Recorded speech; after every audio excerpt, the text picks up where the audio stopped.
Army చరిత్రలోని కొన్ని iconic scenes కేవలం యాదృచ్ఛికంగా లేదా నిజ జీవిత సంఘటనల ఆధారంగా పుట్టాయని మీకు తెలుసా?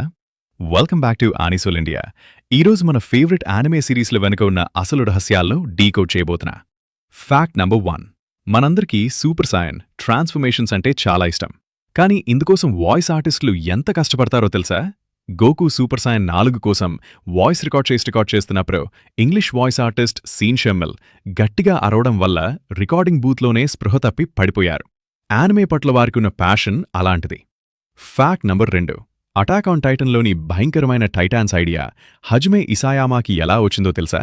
ఆయన ఒక ఇంటర్నెట్ క్యాఫ్లో పనిచేస్తున్నప్పుడు ఒక తాగుబోతు కస్టమర్ను చూశారు.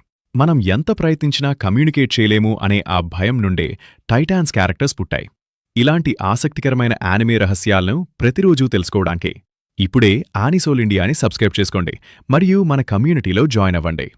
Fact number 3. నరూతో అసలు నింజా యానిమే కాదని మీకు తెలుసా? 1997లో వచ్చిన ఒరిజినల్ పైలట్ మ్యాంగాలో నరూటో ఒక ఫాక్ స్పిరిట్. ఆ కథ మొత్తం మ్యాజిక్ మరియు వంటకాల చుట్టూ తిరిగేది. కిషిమోటో గారి తర్వాతే దాన్ని నింజా ప్రపంచంగా మార్చారు. నరుటో నింజా కాకపోతే ఊహించుకోవడం కష్టమే కదా. Fact number 4.